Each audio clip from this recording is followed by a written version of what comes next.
let's make a quick video on systems of equations in terms of EOC review. A lot of practice questions in here. So let's take a look at the first one.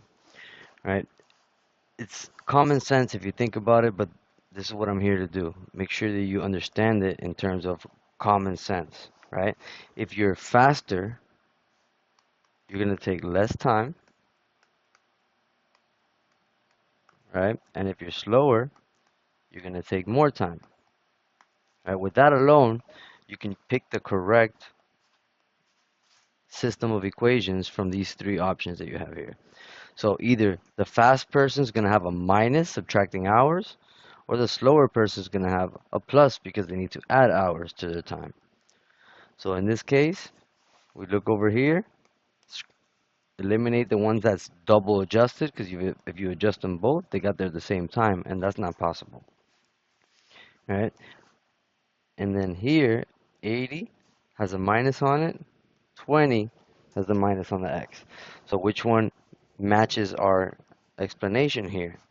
This one on the right side, because the faster person should take less time, minus 6 hours, right? 6 hours less to get there. All right, over here would have been correct if that sign in the middle was a plus, because if you're slower, you're going 20 miles an hour, you should be taking more time, not less time.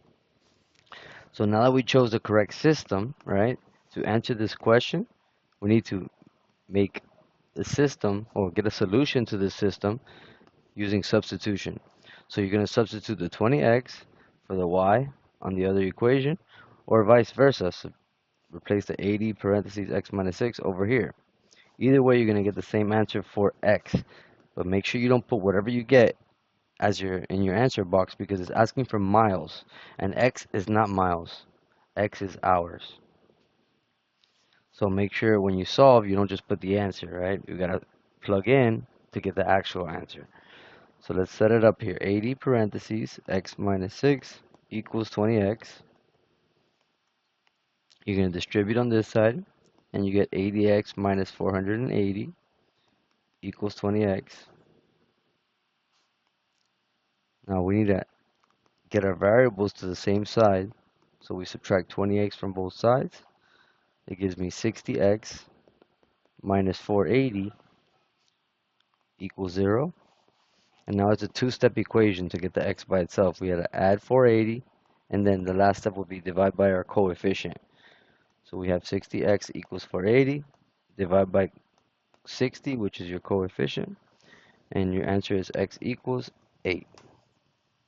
Now if x is 8, and they're asking for miles, you have to plug into any of those two equations to get our answer for mileage.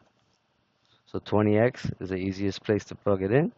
20 times 8, 160 miles they drove.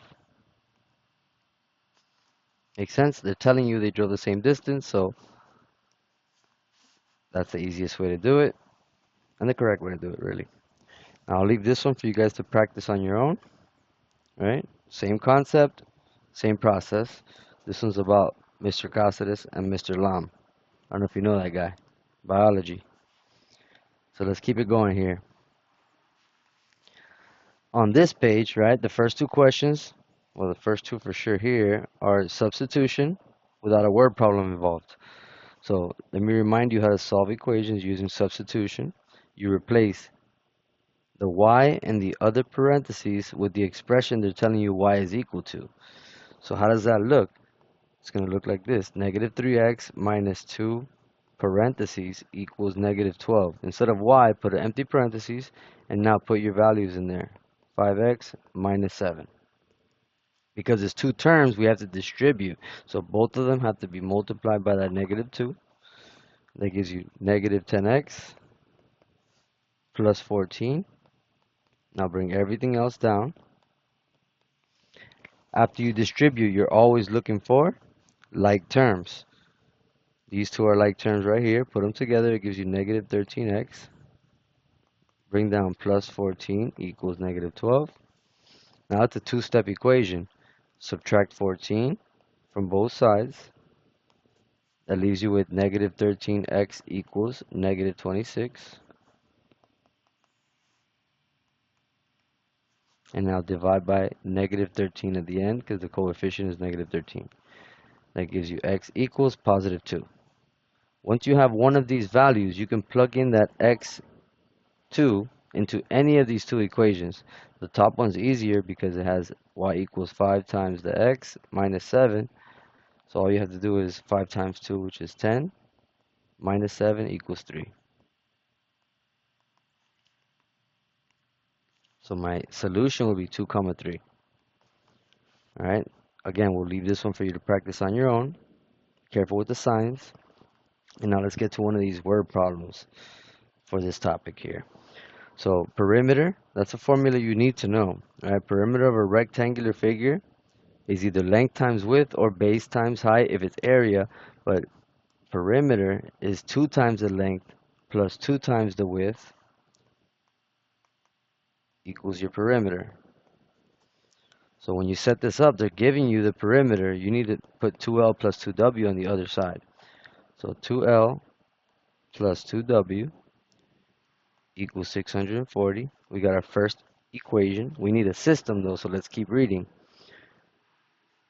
The length is, that already is L equals 40 yards less than twice the width. Now whenever you have less than, it means minus, but it's an order switcher. So make sure you switch over the 40 to this side and the 2 times the width to the other side. So 2W minus 40. If you forget it's an order switcher, then you're going to get a negative answer and be wrong. So be careful with that. Now we can substitute what we know L is, which is 2W minus 40, into the L in the other equation. So that would look like this. 2L instead of L, we have these two terms, plus 2W equals 640. Now we solve it for W. Once we have W, we can plug it in right here to get our answer for L. So let's set this up. 2 times 2W is 4W. 2 times negative 40 is negative 80. Bring everything else down. After you combine like terms, you're always looking for, after you distribute, you're always looking for like terms. So put those together. Don't do inverse operation yet. That's a common mistake. Put them together just like you see them. 4 plus 2 gives you 6W minus 80 equals 640. Add 80 to both sides. And now we just divide by W by the coefficient touching W at the end. So it's going to give me 720 here. Divide by 6. And my width is going to be 102. Let me double check it here. 1. So 120. That's your width. Now once you see that you have the width, plug it in here. 2 times your width, 120, minus 40. And that'll give you the measurement of the length. So this is 240 minus 40, which is 200. So here on length, you got to put 200. And on width, you would put 120 like we did.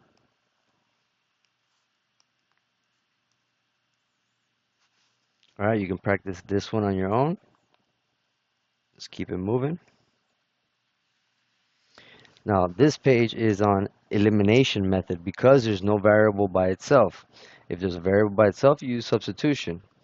But if it's elimination, right, you're trying to either eliminate the x's or eliminate the y's. So you got to ask yourself what's easier to eliminate, meaning what can you eliminate using the lowest possible value, right? It's easier to eliminate a 3 and a 6. So we need to both make them both the same number but a different sign so we can eliminate them. So because they're both negatives, we're going to have to multiply by a negative value over here. Now what can I multiply to 3 that'll make it a 6? 2. And we put the negative because we need it to be a positive 6 so it can cancel with this one. Now of course, to make it equivalent, multiply all three numbers in the equation. So negative 12x plus 6y equals negative 30. Now we can combine these equations. 4x minus 12x is negative 8x. Negative 6y plus 6y eliminates. That's why we did that. And negative 2 and negative 30 equals negative 32. And now just divide by your coefficient at the end, and we already have the value for x. X equals positive 4. And now you plug in the 4 for x in any of those equations. So I'm just going to do it on the bottom one. Doesn't matter which one you choose. And we solve it. So 4 times 4 gives you 16. So you're subtracting 16 from both sides. That gives you negative 6y equals negative 18. Last step, as always, divide by your coefficient. And you have y equals 3. So the solution is 4, 3.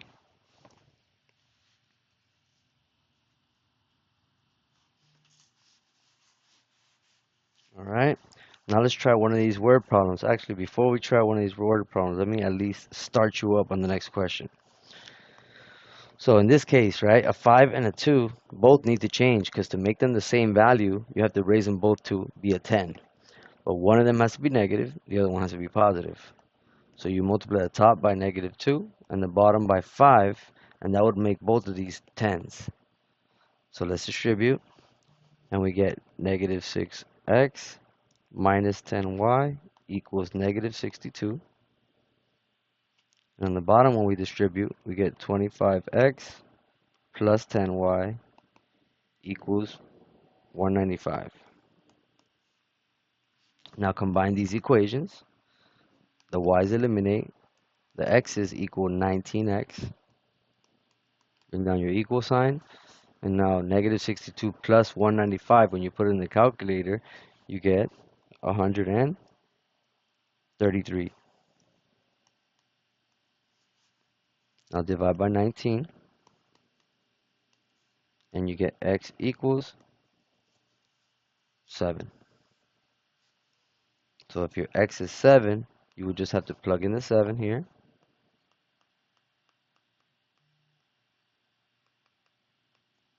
And solve. This gives you 21. So you subtract 21 from both sides. Now you have 5y equals 10. Divide by 5.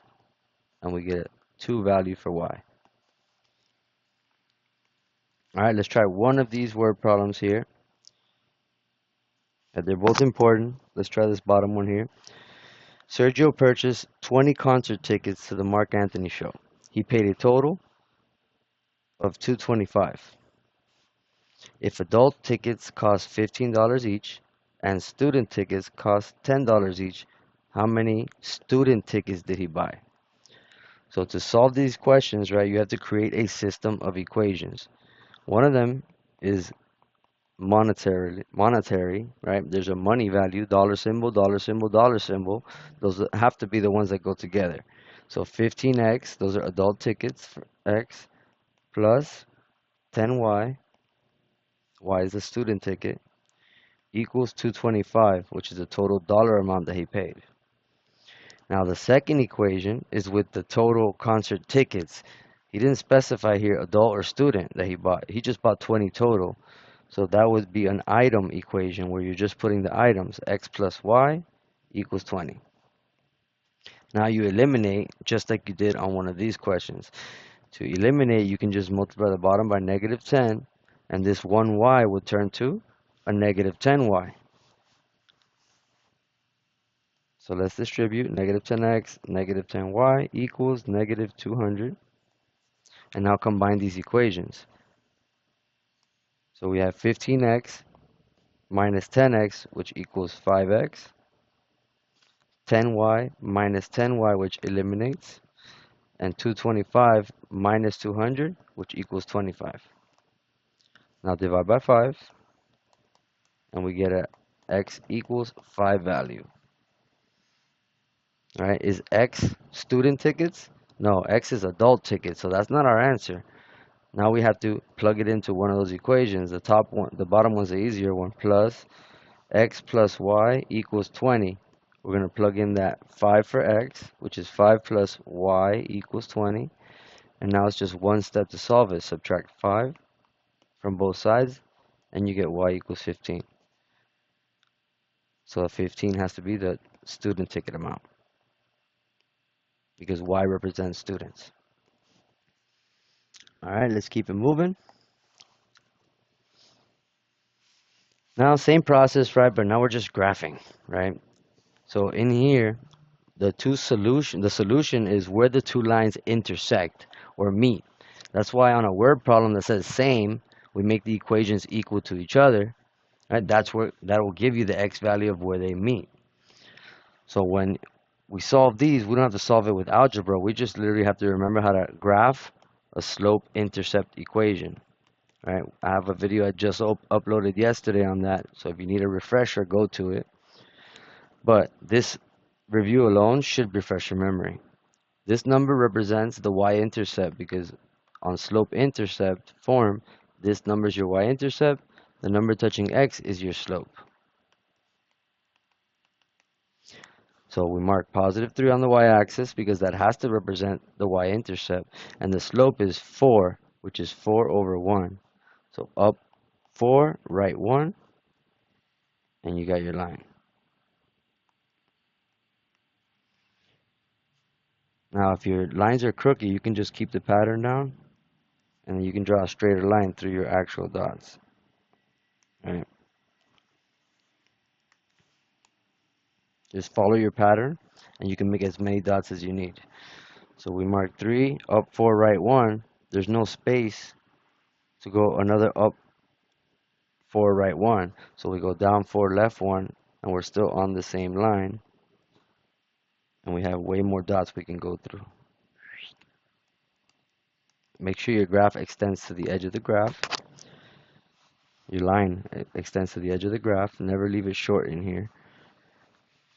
And now let's do a different color for the line below. Negative 2y intercept on this one. So we start here. And the slope is just negative touching the x, which is negative 1 over 1 is your slope. Down 1, right 1 is your movement for that slope. Now you can see clearly where they intersect. They intersect at a point. That point right here is negative 1, comma, negative 1. All right, same process over here. Negative 4, up 3, right 1. Positive 3, down 1, left 2. You can clearly see where they touch, which is on 2, comma 2. I know it's crooked, but you can see the dots, right? And I'm trying to rush through this one because this is something you guys did great on.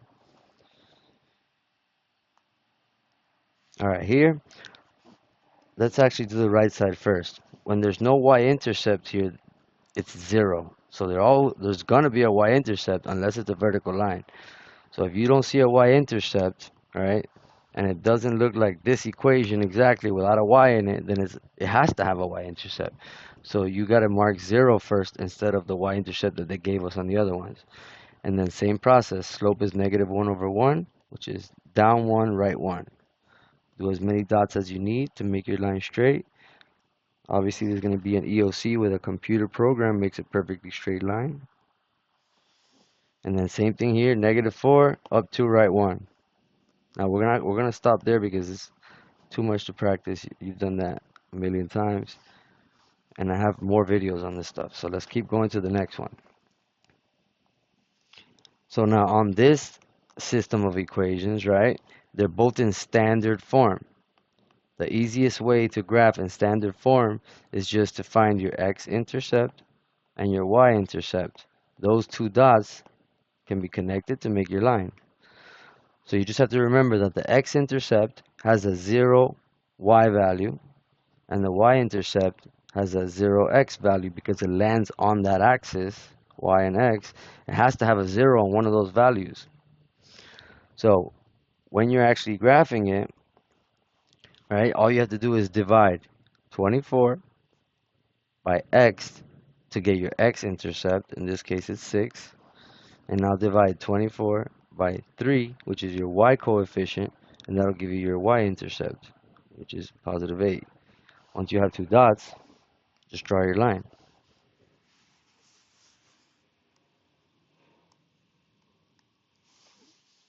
Make sense?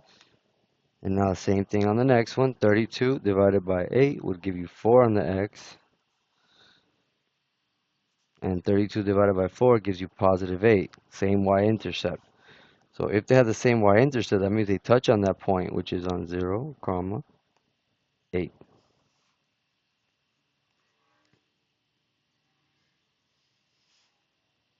Now, why did I just divide by the number? Because if you plug in the 0 here for the y, 3 times 0 is going to be 0. It disappears. So you solve what's left. And the same thing in reverse. If you plug in this 0, right, for x, the x disappears and you just divide your 24 by your y coefficient to get the answer. All right, so just to make sure you understand how simple and quick it is, right, let's do this one also.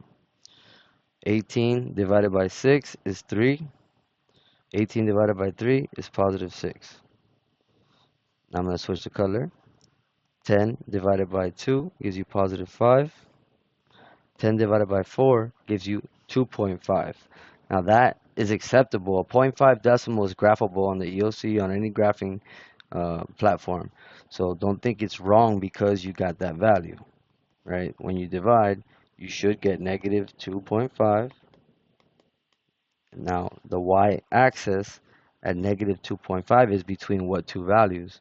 Right here between 2 and 3.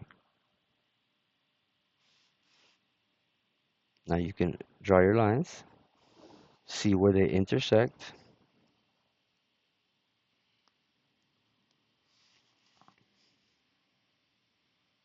And that's it.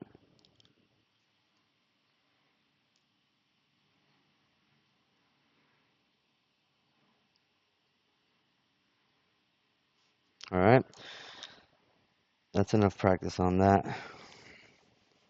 So now same thing when it's an inequality, except if you're missing the equal to stick, like these are missing, then the line has to be dashed.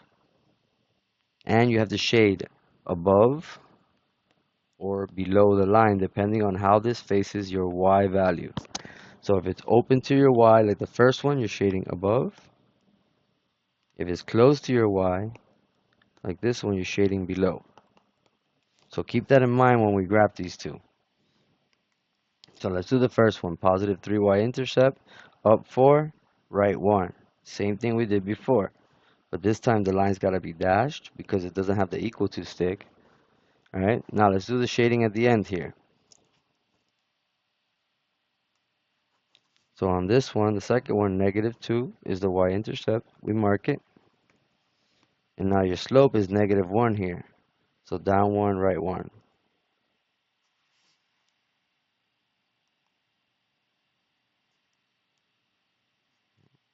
Now we see the touch here. Now that line needs to be dashed. So let me erase it and make it dash for you here.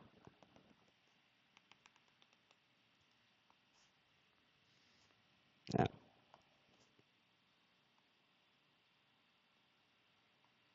Just making my line straighter so you can actually see.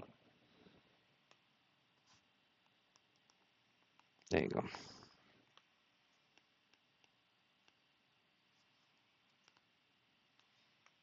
Sorry guys, it's a visual thing. I gotta make sure you can visualize this. Alright, and now the shading part is the important part. I like to use stars, right? Instead of shading a whole bunch of areas and then erasing, right? So you can just shade the double star area because the true solution is where one shading overlaps the other shading. Overlap. So on the first one we had to shade above. Above that pink line would be everything up here, all of this. So I put 2 stars in that whole area to know it's this piece and this piece and this piece.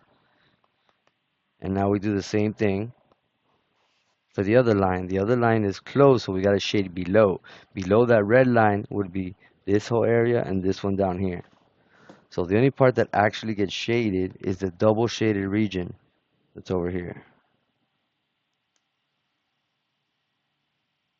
Now what does that mean?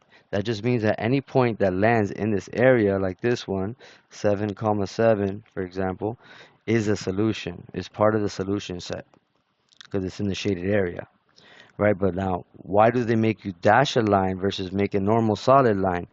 To make sure you know if a dot touches the line exactly on the line and it's dashed, is not a solution, because dash means what touches the line is not included in the solutions.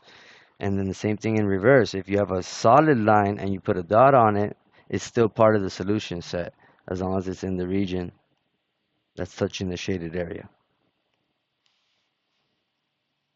All right, so let's do this next one real quick. And we should be able to move on here. So -4, up 3, right 1.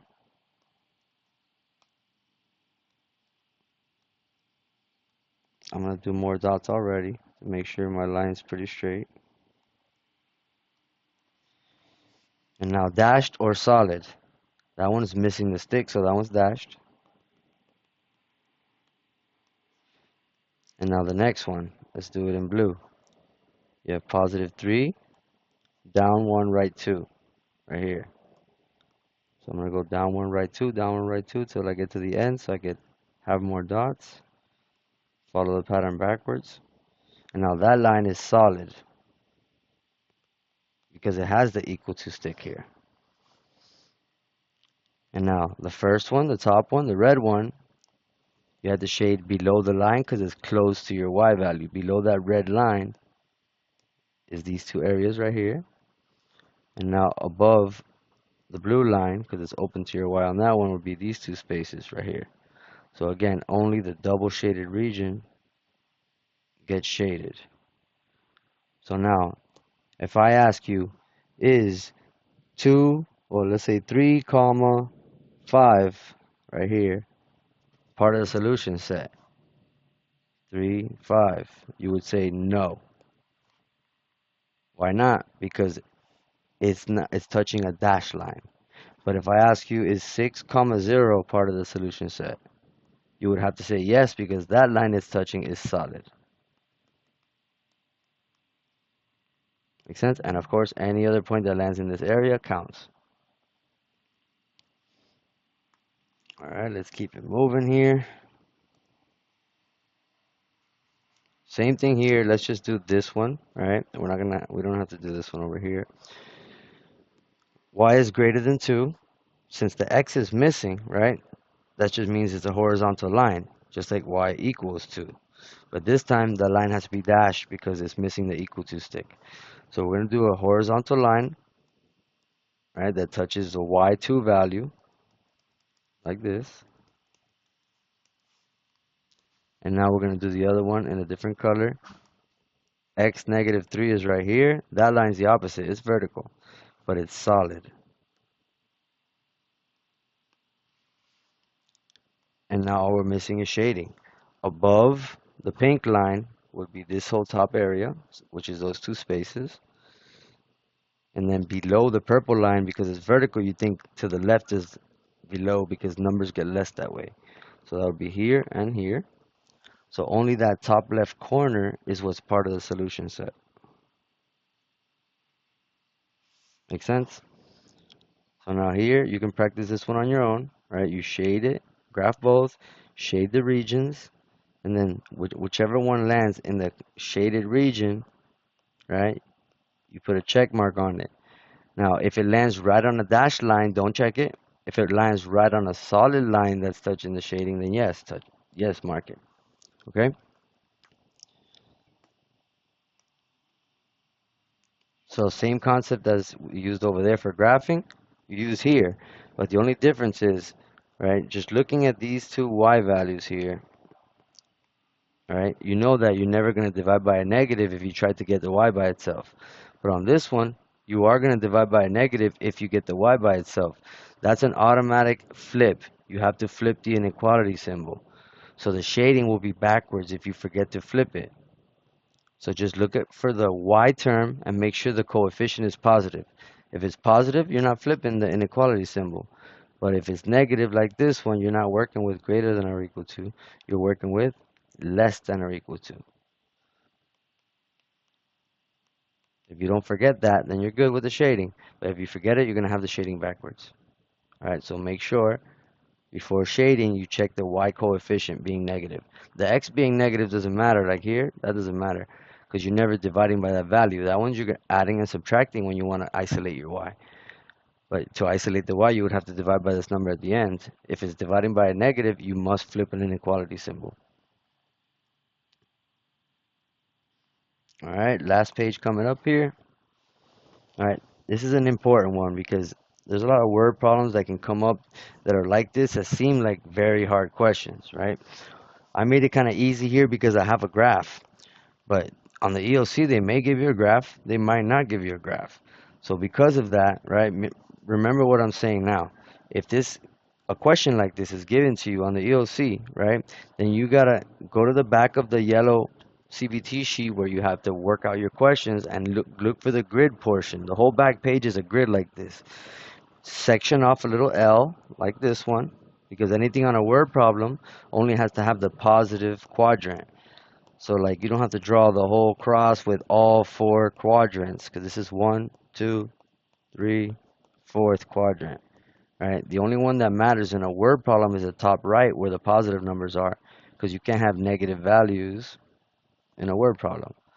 So that's why all you have to do is really an L, not the whole thing.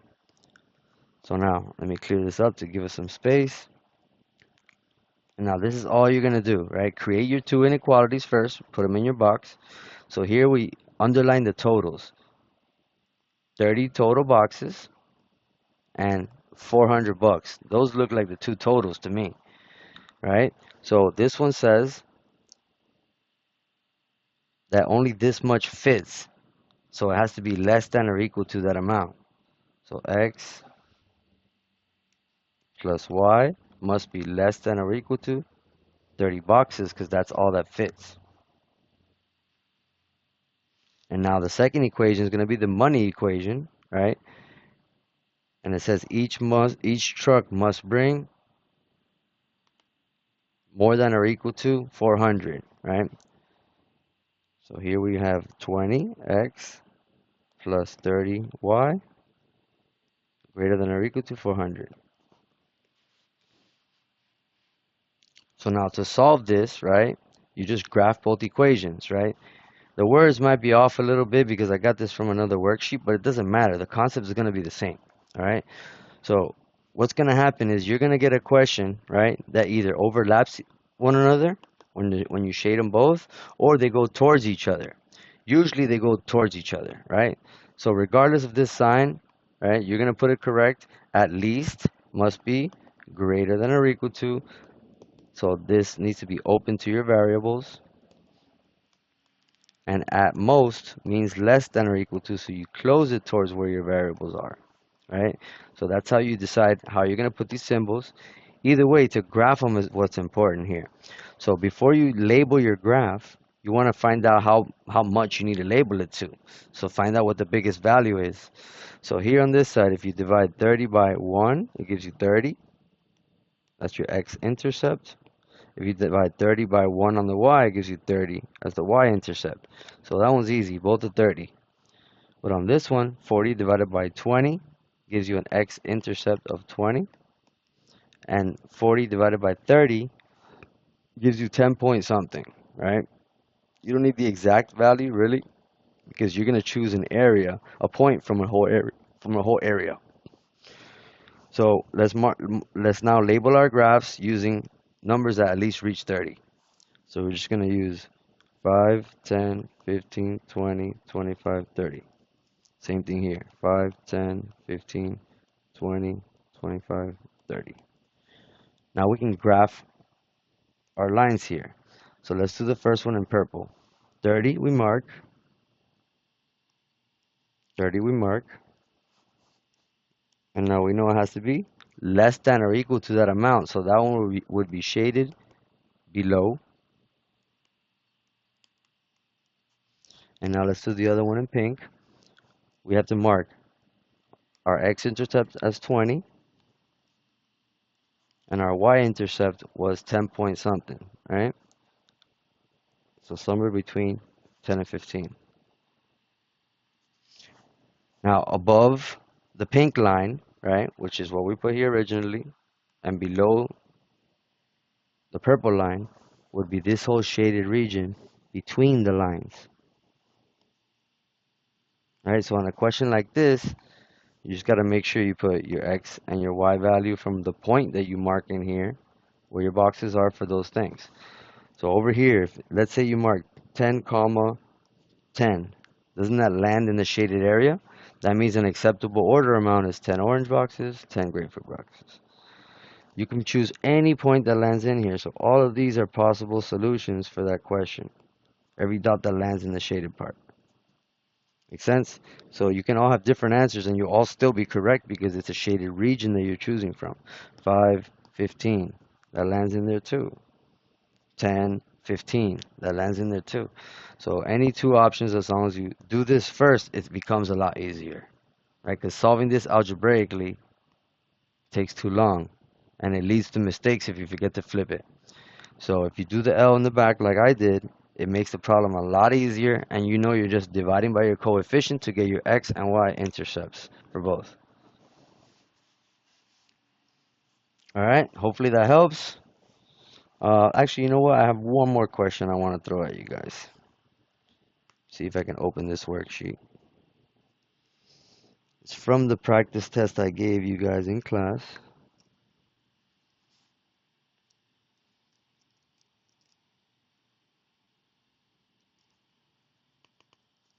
Right here. Bear with me for one more question.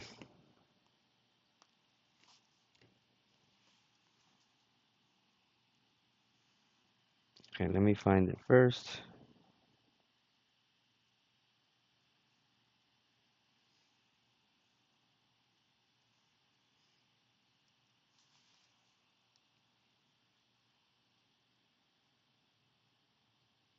This one right here. I wanted to mention this because the format for standard form, right, would be ax plus by equals c, right? They like to use capital letters on these, right? They used to not do that. But either way, it's the same thing, right? So let's look at the information they give us. They're telling us that the x-intercept is 4 and the y-intercept is -3. And you have a value here in the C spot that's 36.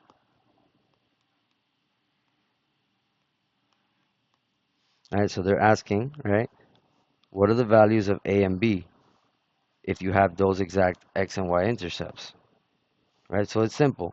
If you have a 36 here, right, and your x-intercept is 4, then 36 divided by what number gives you 4? 36 divided by 9 gives you 4. So we already know the x coefficient has to be 9 because 36 divided by 9 gives you that x-intercept. Now do the same thing for the y. If the y gives you -3, then 36 divided by what equals -3? -12. So now I know what my value for A, which is 9, and my value for B is, which is -12. So the answer has to be C. I saw another systems question. I might as well remind you about infinitely many solutions versus no solution. So here, right, if we want to solve this, right, we would use elimination method because they're both in standard form. So let's see what happens when I solve this, right? I can multiply the top by -1 so I could cancel these 4x's. I'm going to put the results down here. -4x, -5y equals 6. And now this eliminates and we get -8y equals 16. Divide by -8 and we get y equals -2.